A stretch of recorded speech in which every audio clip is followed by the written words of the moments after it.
Indonesia. Anna Chapman, spy glamour dari Rusia. Pada 27 Juni 2010, Amerika Serikat melakukan salah satu operasi kontra-intelijen terbesar setelah Perang Dingin. 10 agen rahasia Rusia ditangkap serentak di berbagai kota. Di antara mereka, satu nama langsung menyita perhatian dunia.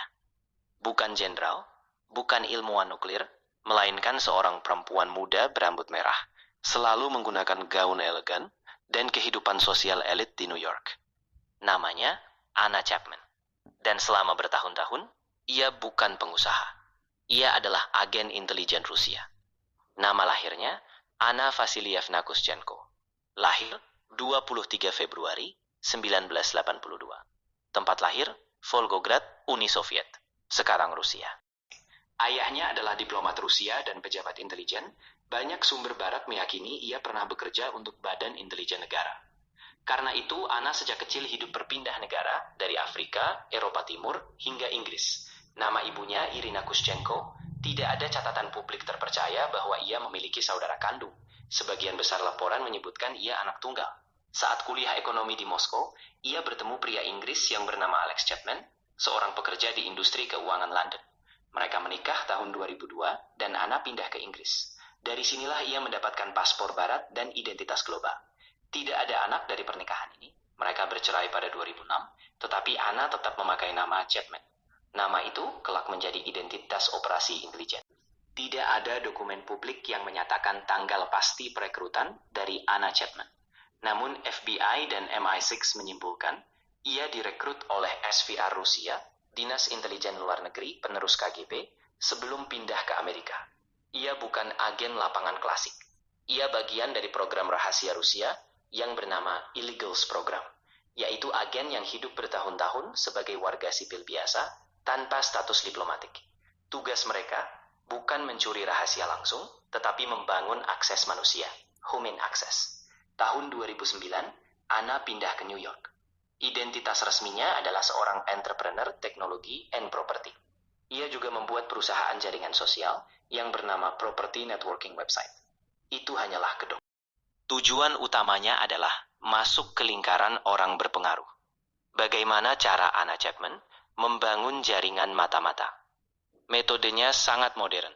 Bukan menyusup ke pangkalan militer, tetapi membangun hubungan sosial jangka panjang.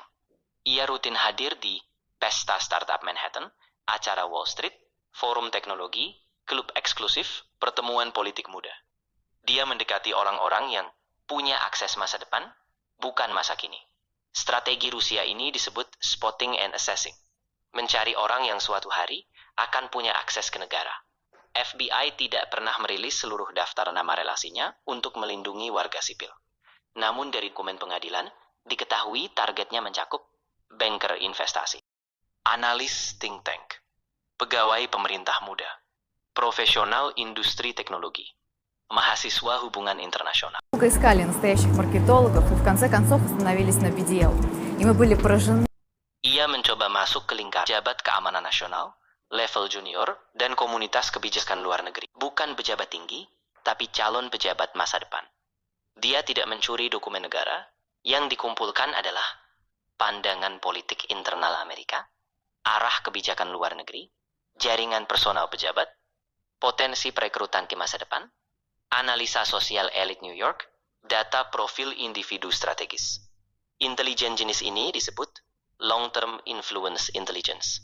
Ia menggunakan teknik klasik KGB yang dimodernisasi seperti Wi-Fi transfer jarak dekat ad hoc network, laptop enkripsi, pertukaran data di kafe, pesan kode numerik, brush pass lewat sambil tukar barang. Setiap minggu ia mengirim laporan ke handler Rusia. Sebenarnya FBI telah memburu jaringan ini hampir 10 tahun. FBI mengikuti beberapa keluarga Rusia sejak awal 2000-an. Kesalahan fatal terjadi ketika agen Rusia mencoba melakukan transfer data langsung ke Chapman di New York. FBI menyusup. Seorang agen federal menyamar sebagai diplomat Rusia dan menemui Chapman.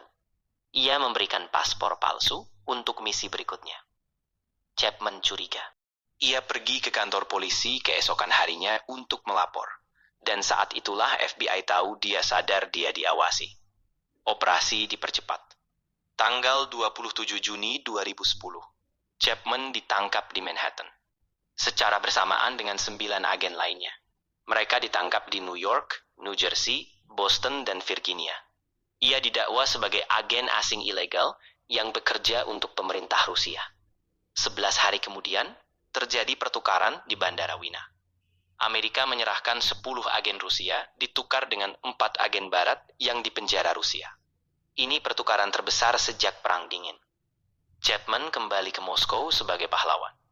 Kasus Anna Chapman mengubah pandangan dunia intelijen. Ini bukan spionase mencuri dokumen. Ini spionase sosial. Dan itulah mengapa operasi ini disebut mata-mata masa depan. К изучению нашего бизнеса. Это нас сильно подкупило. И результаты оказались очень впечатляющими.